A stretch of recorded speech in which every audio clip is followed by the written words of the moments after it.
biar ini pernyataan iman kami Tuhan, bukan sekedar kata-kata pujian. Biar kami mau dipakai Tuhan. Haleluya Yesus. Benar Tuhan. Benar Yesus. Untuk menjadi kesaksian-Mu Tuhan, Yes, sampai Tuhan. kami dipanggil Tuhan. Yes. Kuatkan iman kami, teguhkan iman kami, Yesus. untuk tetap terus percaya dan tetap terus menjadi pelayan Tuhan yang baik. Oh, Yesus. Shikara Bapak Takaya. Terima kasih Bapak, terima kasih Yesus, terima kasih Tuhan, terima kasih Allah. Terima kasih Tuhan. Yesus. Berkati kami semua yang sudah memuji dan menyembah Tuhan. Haleluya. Terima kasih Tuhan. Yesus. Kami percaya pujian penyembahan kami sudah Tuhan terima. Dan kini saatnya kami akan menikmati suara Tuhan. Pakai kami semua Tuhan, berkati kami semua. Yes. Agar kami sama-sama terus bisa melakukan firman Tuhan yang kami dengar dan kami baca. Dan kami bisa melakukannya sampai nama Tuhan dipermuliakan di dalam hidup kami. Amin. Dalam nama Tuhan Yesus Dalam Kristus nama Tuhan kami Yesus. berdoa dan mengucap syukur. Haleluya. Haleluya. Amin. Amin. Puji Tuhan, silakan duduk Bapak Ibu. Shalom.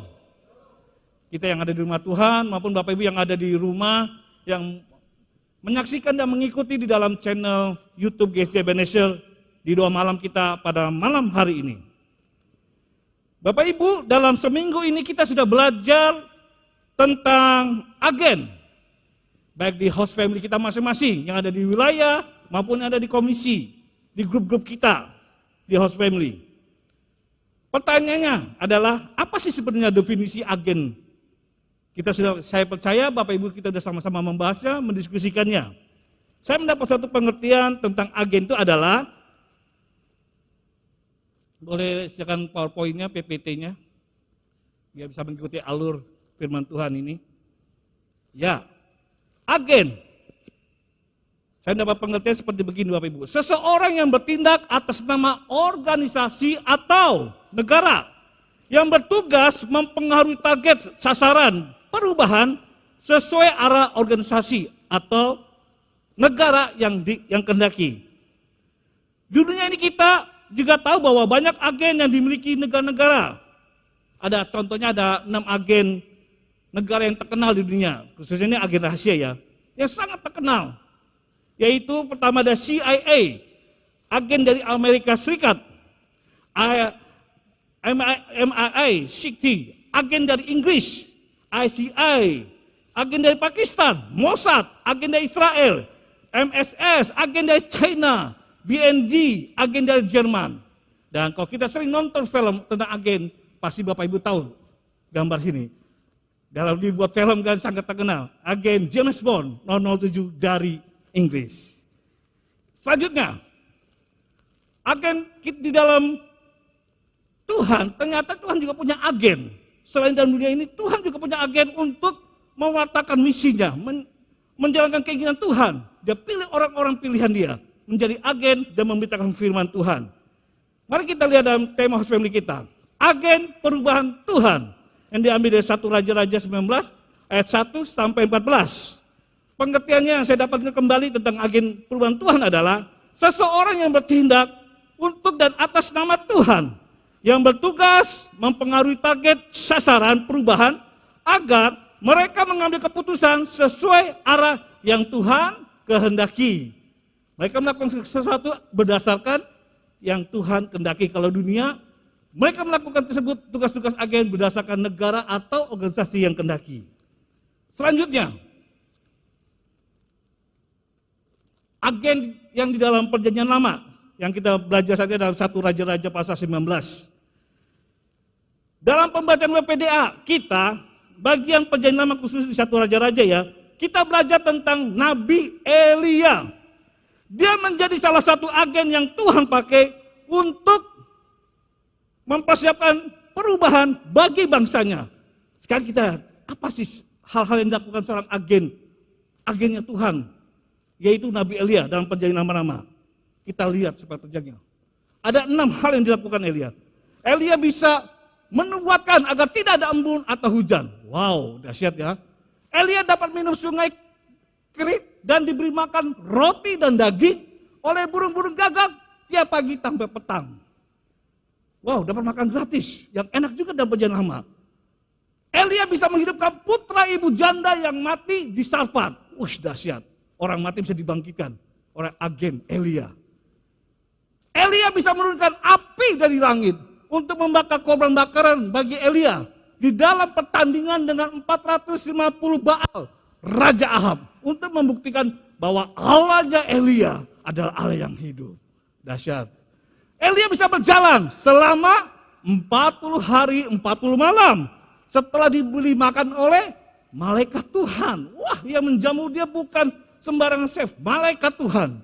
Di akhir hidupnya, Elia berjalan ditemani Elisa menyeberang ke timur sungai Yordan, kemudian terangkat ke surga dengan mengendari kereta kuda berapi dalam angin badai ke surga. Wah, dahsyat ya Bapak Ibu ya. Agennya Tuhan lebih dahsyat daripada agen dunia.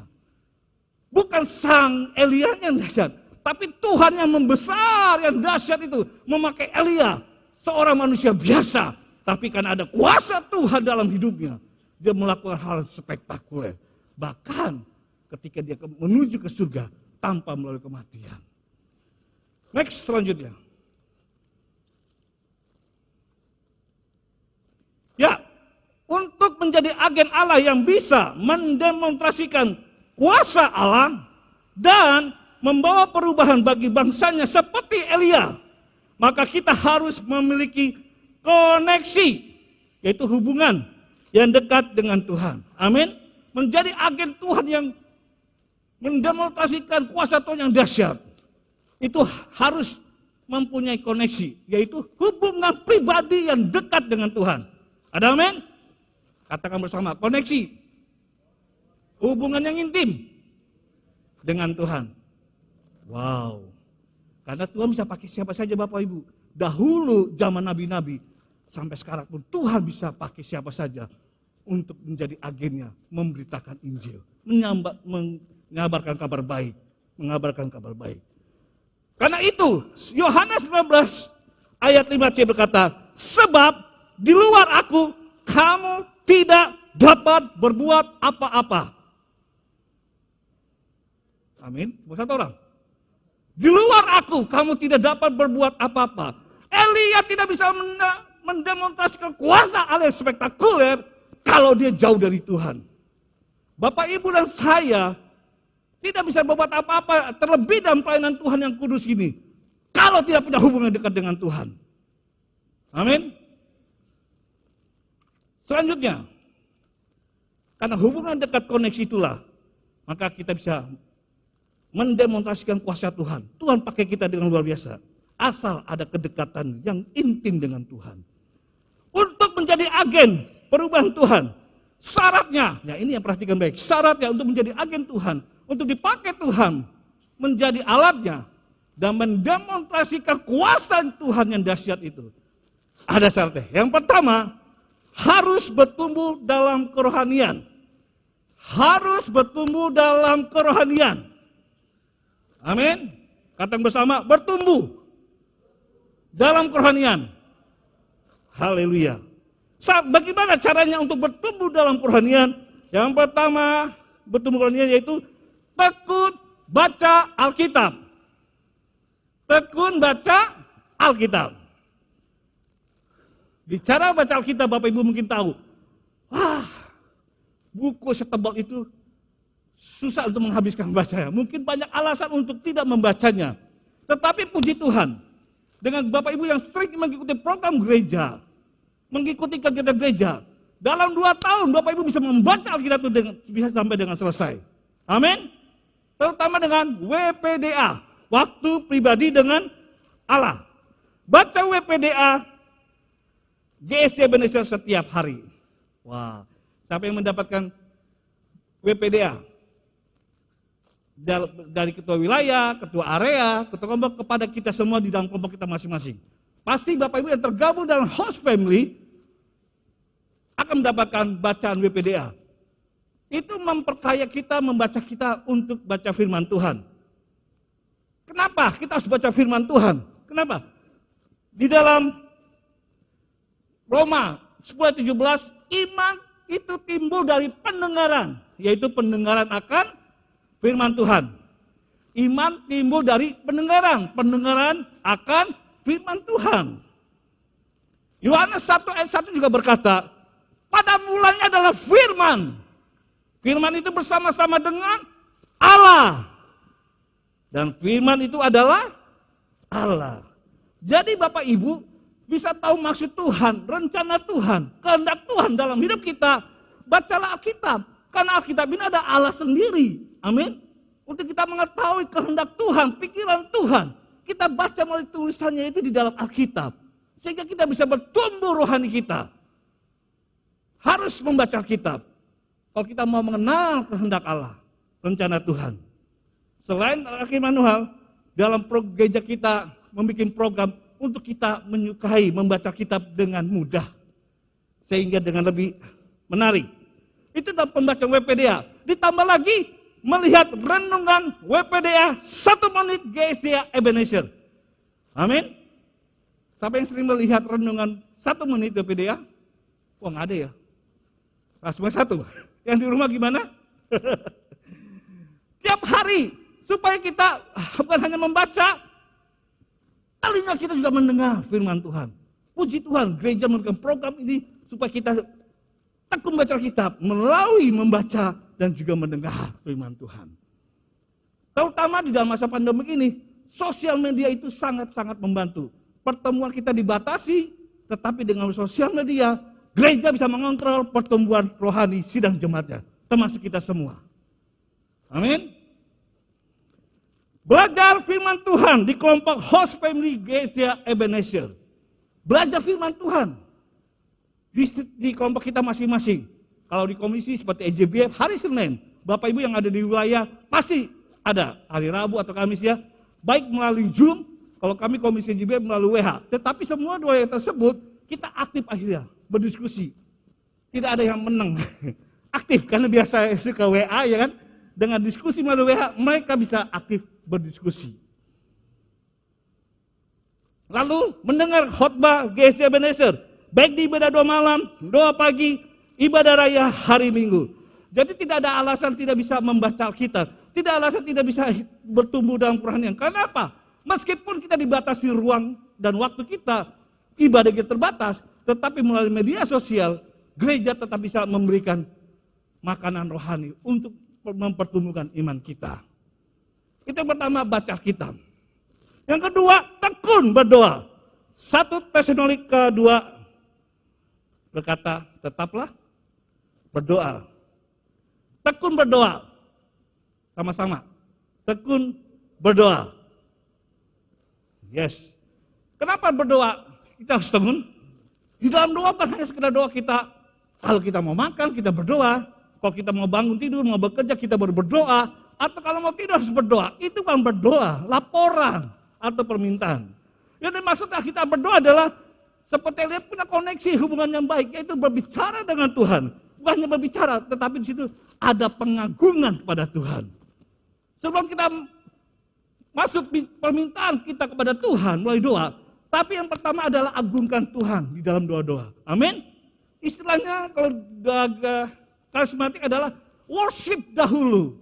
Sembah Tuhan dulu, tinggikan Tuhan dulu. Haleluya, Engkau Allah yang hidup, Engkau Allah yang dahsyat, Engkau Allah yang kudus, terpujilah Engkau Tuhan. Kalau Bapak Ibu sudah dipenuhi Roh Kudus, berbahasa Roh Kudus, haleluya. Di dalam doa-doa baik secara komunitas ini atau secara pribadi dalam doa-doa pribadi. Tidak salah kita harus mengungkapkan pengagungan pada Tuhan. Karena Tuhan senang diagungkan, Tuhan senang dipuji. Itu kesenangan Tuhan, karena kelemahannya dia tidak bisa memuji dirinya sendiri. Makanya dia menciptakan kita. Pujilah Tuhan di dalam doa kita. Agungkan Tuhan dalam doa kita. Setelah kita berdoa, barulah kita masuk bersahabat, berminta. Tapi sebelum ke diri kita, mari kita keluar. Bersahabat di siapa? Bangsa negara, gereja, tempat kita berada, pekerjaan, baru keluarga. Sehingga pun kita berdoa tidak egosentris. Tuhan pun sedang mendengar karena doa kita bukan doa yang egosentris. Dirinya sendiri berdoa, minta, tapi juga berdoa untuk kepada orang lain. Kepada gereja, di mana kita beribadah, di mana kita melayani, berdoalah. bagi gereja ini. Agar Tuhan terus pakai dengan urapan Tuhan yang dahsyat. Mujizat-mujizat terjadi. Dan nama Tuhan saat dimuliakan di gereja kita. Amin. Sehingga majelis Jual dimenangkan. Tuhan ditinggikan. Mulai doa-doa tersebut. Baru yang terakhir, baru kita mengucap syukur. Terima kasih Tuhan, kau sampai saat ini kami ada. Kami hidup, kami sehat. Itu karena kebaikan Tuhan, kemurahan Tuhan. Masih mengizinkan kami untuk memuji, memuliakan, dan melayani Tuhan. Amin. Itu adalah salah satu. Untuk kita bertumbuh iman kita sebagai agen Allah. Sehingga kita bisa memuliakan Tuhan. Dan akhirnya kita bisa melayani. Tapi ada syarat yang kedua. Yang kedua, next selanjutnya adalah kita harus bertumbuh dalam karakter Kristus. Bertumbuh. Sama-sama bertumbuh dalam karakter Kristus. Amin. Karakter Kristus itu ada di Galatia, yaitu buah roh. Bapak Ibu tahu ada 9 ya. Kita baca bersama-sama ya. 1, 2, 3. Kasih, sukacita, damai sejahtera, kesabaran, kemurahan, kebaikan, kesetiaan, kelemah lembutan, penguasaan diri. Itulah karakter Kristus. Biasanya orang yang semakin bertumbuh rohaninya diiringi dengan pertumbuhan karakternya. Tapi itu nggak jamin.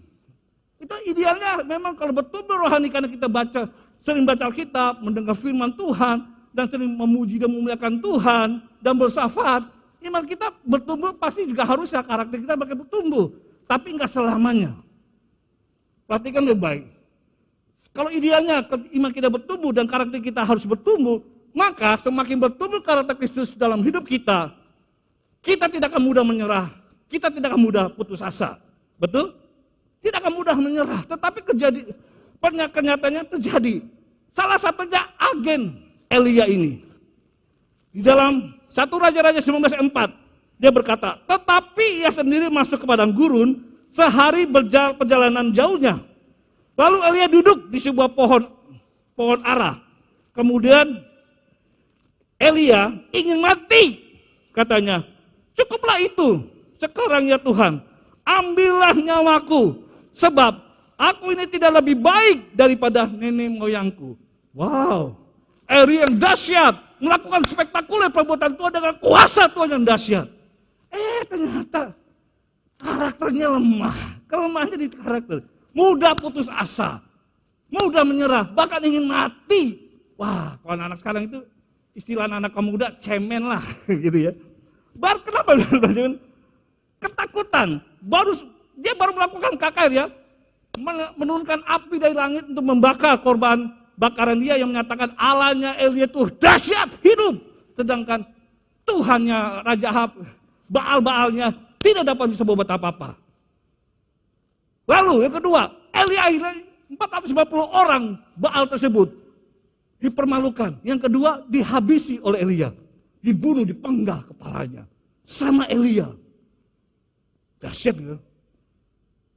Tapi perhatikan baru habis pelayanan yang spektakuler. Ketika hal itu didengar oleh Ratu Isabel. Isabel marah dan kasih tahu pegawainya dan beritahu kepada Elia bahwa dia akan membunuh Elia seperti Elia membunuh para Baal, 450 Baal tersebut. Elia langsung ketakutan. Mendengar berita ancaman seorang ratu, seorang wanita, langsung ketakutan. Wow, bahkan dia manja, bunuh aku saja Tuhan. Sebab aku tidak lebih baik daripada nenek moyangku. Inilah kelemahannya. Yang berarti bahwa tidak menjamin orang yang bertumbuh rohaninya, itu harus bertumbuh karakter. Pasti bertumbuh, tidak pasti. Tapi makanya harus, artinya memang bertumbuh dalam karakter itu membutuhkan proses seumur hidup. Seperti karakter Kristus itu 9 buah roh. Kasih kita semakin bertumbuh atau hanya berapa persen? Sukacita kita bertumbuh atau hanya berapa persen? Itu ketika kita ada di luar, di komunitas. Bukan hanya di gereja. Iman kita teruji, karakter kita teruji. Bertumbuh atau tidak ketika kita berada di komunitas kita. Baik dalam keluarga, di tengah pekerjaan, atau di tengah-tengah sosial. Temperamen kita bisa kelihatan. ketika ada masalah. Banyak hal, jom ketika kita hamba Tuhan melayani kunjungan ke rumah jemaat. Loh, Bu, kok nggak ke gereja? Pak, kok nggak ke gereja? Malas, Pak, saya lagi ribut dengan istri saya. Jadi saya nggak ke gereja dulu. Loh, padahal ini seorang pelayan Tuhan, Bapak Ibu. Halo, pelayan Tuhan di mimbar lagi. Ada juga pengajar HF di kelompok lagi. Tapi ketika ada masalah, nggak mau gereja dulu. Harusnya ketika ada masalah, cari Tuhan. Supaya cepat diselesaikan. Dan dia menyelesaikannya dengan baik. Ini kenapa? Nggak menjamin. Dia melayani Tuhan di dalam mengajak kita di kelompoknya. Dia melayani juga sebagai pelayan Tuhan di mimbar singer. Nggak menjamin. Suatu ketika saya bertanya kepada seorang jemaat di daerah timur. Pak, mana istrinya? Saya nggak pernah lihat sejak saya boleh ada di daerah tersebut. Istri saya pergi pakai Kalimantan kerja. Kenapa? Bapak tahu, saya cerita Pak. Saya masuk Kristen dan rajin gereja dan bertumbuh karena istri saya. Istri saya seorang pelayan Tuhan. Dia seorang single di gereja. Seorang guru sekolah minggu juga. Ngajar anak-anak. Saya ingin bertumbuh dan sehingga akhirnya saya terima Yesus. Dan saya beribadah sama. Ketika saya ada masalah dengan pekerjaan kena PHK. Tiba-tiba istri saya sini sudah agak menjauh. Bahkan dengan alasan dia pergi ke suatu pulau, luar pulau. Untuk mencari nafkah. Jadi dia tinggalkan suaminya. Dia pergi bersama anaknya. Sudah berapa bulan tanpa kabar. Seorang pelayan Tuhan. Ketika ada masalah. Bukannya cari Tuhan. Dia malah tinggalkan Tuhan. Berarti otomatis tidak menjamin. Karena itu kita harus dipulihkan karakter kita juga. Harus kita bertumbuh. Supaya kita bisa menyelesaikan masalah. Apalagi kalau itu di dalam komunitas. Dalam komunitas pelayanan. Bukankah kita sering banyak terjadi gesekan-gesekan. Satu dengan lainnya. Ketika ada masalah. Nggak usah melayani lagi. Nggak usah singgah-singgah. Nggak usah main musik lagi. Nggak usah melayani. Ketika ada bentrokan. Ini menyatakan bahwa seorang pelayan Tuhan. Rohaninya bagus. Karena melayani tahu firman. Tetapi temperamen karakternya lemah. Ini harus tidak baik. Ini harus dipulihkan. Harus seimbang antara rohani dengan karakter. Supaya kita kuat. Elia yang spektakuler rohaninya. Demonstrasinya. Karakternya bisa lemah kok. Bisa jadi penakut juga. Bagaimana Bapak Ibu? Dengan kita semua. Pernah kita melakukan hal spektakuler. Tapi karakter kita bagus. Tetap kuat bertahan. Manusiawi memang. Tapi kita harus belajar. Jangan menyerah kepada keadaan karakter kita. Makanya itu yang kedua. Kalau kita bertumbuh rohani, kita juga harus belajar bertumbuh secara karakter Kristus. 9 buah roh ini harus kita perdalam. Supaya kita tetap kuat, terus bertahan, melayani sampai akhirnya. Ya puji Tuhan.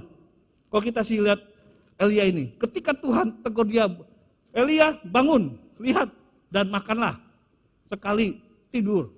Terus dibangunkan lagi oleh malaikat, Elia bangun, lihat, makanlah. Setelah itu, apa kerjamu? Pergilah. Ada 3 tugas lagi yang harus Elia lakukan sampai akhirnya. Nah di sini puji Tuhan. Di dalam kelemahannya Elia bangkit. Dia tetap dengar suara Tuhan. Dan dia melakukan perintah Tuhan. Sehingga dia tetap menyelesaikan tugasnya sebagai seorang agen. Sampai selesai. Bangkitkan. Iman bukan hanya iman. Tapi karakter kita. Di dalam sebuah buah roh. Kasih, sukacita, damai sejahtera, kesabaran, kemurahan, kebaikan, kesetiaan, kelemah lembutan, dan penguasaan diri. Sehingga inilah yang membuat kita dari awal kita tetap dalam Tuhan. Sampai kita dipanggil, kita pun tetap dalam Tuhan. Amin. Jangan sampai Paulus berkata, engkau memulai dengan roh, gebu-gebu, berapi-api melayani Tuhan. Dalam perjalanan sampai akhirnya, malah kita mati dalam perbuatan daging. Maka Paulus katakan, bodoh. Engkau mengawali dengan roh, tapi engkau mengakhiri dengan kedagingan. Jangan sampai kita sebagai jemaat Tuhan, pelayan Tuhan, apalagi. Mari, ketika Tuhan sudah pakai kita sebagai pelayan Tuhan, teruslah diperbarui roh kita. Terus dan imbangi dengan karakter kita bertumbuh. Sehingga sampai akhir, kita mengakhiri dengan baik. Amin. Sehingga Paulus berkata, aku telah menyelesaikan pekerjaanku dengan baik. Finish well. seimbang, balance. Apa yang kita lakukan, apa yang kita kerjakan, selaras. Sehingga kuasa Tuhan, berkat Tuhan tetap ada. Maka John Maxwell berkata begini Bapak Ibu, talenta bisa membuat kita berada di atas. Wow, keahlian talenta kita tetap berada di atas, dipakai Tuhan. Tapi ingat, karakterlah yang bisa membuat kita tetap bertahan. Amin. Karakter yang membuat kita bertahan. Ya, kita dipakai Tuhan dengan talenta luar biasa dari awal. Tapi sampai akhir itu hanya dengan karakter. Karakter Kristus lah yang membuat kita bertahan. Rohnya Tuhan yang ada dalam hidup kita untuk terus melayani Tuhan. Sampai Tuhan panggil sehingga finish well dengan baik. Amin. Kayaknya Tuhan akan tolong kita. Sebagai agen-agen Tuhan. Katakan Roh Kudus pimpin saya. Perbarui hidupku dari hari makin hari. Bukan hanya rohku Tuhan. Tapi karakterku mau seperti kata Kristus. Mari kita akan berdoa pada Tuhan. Saya akhiri dengan sebuah kesaksian. Ada seorang mahasiswi kedokteran UI. Wow, dia seorang aktivis di dalam kekristenan. Dia menggebu-gebu melayani dalam kampusnya. Dia dipakai Tuhan menjadi kesaksian luar biasa. Menyanyi dan mengajar di dalam kampusnya, di dalam kekristenan, keagamannya. Suatu ketika dia disuruh magang ke sebuah pulau di kota kecil, Kendari. Ketika duduk ke sana, dia sambil berkata, Tuhan, aku sudah melayani Tuhan dan aku sudah menyelesaikan. Tapi kalau aku magang di sana atau nanti ditempatkan di sana, bagaimana dengan masa depanku? Bagaimana dengan hidupku? Biasa dong Bapak Ibu ya, pasangan hidup itu biasa dalam di Asia biasanya harus melihat bibit, bebet, dan bobot ya. Aku seorang wanita, pintar, kedokteran. Kalau aku masuk ke kota kecil melayani, aku berjumpa dengan siapa di sana? Apakah ada orang sepasang aku seperti dokter juga? Berpikir. Semangat rohnya melayani di kampus begitu luar biasa. Tapi ketika di dalam pekerjaan, di tempat pekerjaan, dia sempat meragukan. Tapi oke, tetap demi masa depannya, tapi dia tetap percaya Tuhan akan tolong. Puji Tuhan, selama hampir 2 tahun berada di kota tersebut, di puskesmas. Bukan apa yang dia lakukan, selain hanya sebagai dokter yang baik, berobat puskesmas, rumah tempat yang dia pakai, karena belum ada gereja di sekitarnya, dipakai buat kegiatan rohani, kegiatan gereja. Dia tanya pada pasien, ibu sudah bergereja? Belum, datangnya ke rumah saya sore ya. Nanti kita akan beribadah, kita akan memuji Tuhan, kita akan belajar firman Tuhan. Wow, di tengah-tengah kesibukannya sebagai seorang dokter, dia juga mau melayani Tuhan di dalam rumahnya. Yes, tiba-tiba Tuhan jawab doanya. Datang juga seorang dokter muda juga, magang di tempat yang sama, di puskesmas juga yang sama. Wah, mereka kenalan, kerjasama, akhirnya mereka saling cinta, dan mereka berkomitmen untuk menikah. Menikahlah mereka, dan masih tetap di tempat yang sama. Puji Tuhan, haleluya. Tetapi apa terjadi? Ia ingin punya anak. Dalam 3 tahun usia pernikahannya belum dikarunia. Dia tetap bekerja, dia tetap melayani, dan tetap berdoa. Ingin punya anak. Tapi Tuhan kasih. Suatu ketika dia habis pelayanan, dia pulang ke rumah, apa yang terjadi? Dia jatuh. Ketika dia jatuh, dibawa cepat ke rumah sakit, ke puskesmas, diperiksa. Tiba-tiba tanpa dia sadari, dia keguguran. Dia tahu bahwa saat itu dia sedang hamil. Dia keguguran. Dengan cepat suaminya dokter ini, anak yang telah keguguran tersebut dikuburkan. Istrinya besok pagi dibawa pulang dan diberitahu, istriku, kamu bukan hanya kecelakaan biasa, tapi kamu keguguran. Hah? Kenapa? Sebenarnya engkau punya anak, tapi Tuhan belum mengizinkan waktunya. Wah, histeris. Tidak, dia berkata. Dia berkata, Tuhan, aku sudah bekerja dengan baik. Aku sudah melayani Tuhan di tengah malam harus aku istirahat. Aku pakai untuk memberitakan Injil supaya orang bisa mengenal Yesus juga. Tapi ketika Tuhan izinkan aku pengen punya anak. Kenapa? Untuk melihatnya saja aku tidak sempat. Karena itu dikuburkan. Untuk mendengar tangisan anakku, tidak aku dengar. Kalau engkau memberikan, kenapa aku cepat mengambilnya? Nangis dia, berteriak. Baikkah engkau Tuhan? Wah, suaminya sepeluk. Sambil menangis, sabar. Dikuatkan, mereka tidur. Besok pagi, tiba-tiba dia bangun dengan ini, masih dengan keadaan lemah juga. Langsung suaminya berkata, istriku, mulai saat ini kita hanya fokus kerja saja. Mulai saat ini kita tidak usah lagi buka rumah kita sebagai ibadah. Mulai saat ini kita tidak usah berdoa dan baca firman. Kaget istrinya. Wah, bukankah tadi malam engkau begitu kuat, tegar, gagah, bahwa tetap percaya, tetap mengasihi Tuhan. Sekarang malam engkau sendiri memutuskan tidak usah gereja, tidak usah melayani. Ketika dengan sedihnya sang istri juga suami, tiba-tiba terdengar lagu ini, lagunya Jeffrey Chandra. Dia mengerti, dia peduli persoalan yang kita hadapi. Dia mengerti, dia peduli persoalan yang kita alami. Namun satu hal yang Tuhan minta apa dari kita? percaya, Percaya sampai mujizat menjadi.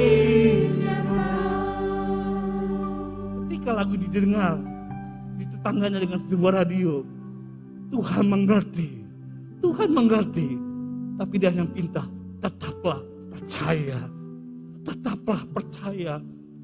Aku sekali-kali tidak akan pernah meninggalkan kau. Ibu kandungmu bisa meninggalkan kau, tetapi aku Yesus Tuhan tidak akan pernah meninggalkan kau. Tiba-tiba pujian ini membawa suami istri dokter ini masuk dalam hadirat Tuhan. Dan dia akhir berjanji, Tuhan biarlah aku terpercaya dan aku akan tetap melayani. Dia bangkit dari kelemahan. Dia bangkit untuk tetap percaya pada Tuhan. Saya tidak tahu apa yang terjadi saat malam hari ini, Bapak Ibu. Pandemi terjadi. Mungkin di antara kita ada ketiga tidak bisa bekerja. Di antara kita karena pandemi ini ditinggalkan orang yang kita cintai karena namanya virus COVID-19. Mungkin karena pandemi ini banyak orang yang tidak menyukai kita. Karena kita tetap percaya sama Tuhan. Tetaplah percaya bahwa Yesus tidak akan meninggalkan kita.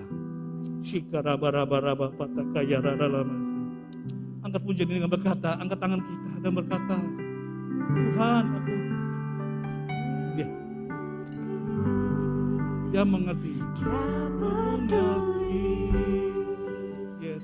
persoalan Angkat tangan kita di hadapan rumah Tuhan yang kudus. terjadi. Shikaraba-raba patakaya raralama. Ya, Tuhan mengerti. Tuhan peduli. Masalah apapun, usaha pekerjaan, kesehatan, keluarga. Aku percaya bahwa Tuhan Allah yang hidup. Ya, Allah yang sanggup memulihkan. Asal saya tetap bakti dan percaya sampai mujizat menjadi nyata. Katakan yang mengerti dan peduli. Mari bangkit berdiri. Oh, shikaraba-raba-raba-raba-raba. Angkat tangan kita di rumah Tuhan berkata, Tuhan, aku tahu sampai saat ini Engkau peduli. Sampai saat ini Engkau tetap ada dalam hidupku. Shikaraba-raba-raba-raba-raba. Yang dulu angkat tanganmu dan berkata, Tuhan, tolonglah aku untuk tetap percaya Engkau ada dalam suka, terlebih dalam keadaan duka. Oh, shikaraba-raba-raba-raba. Dalam nama Yesus. Ya, yes Lord. Akan kita percaya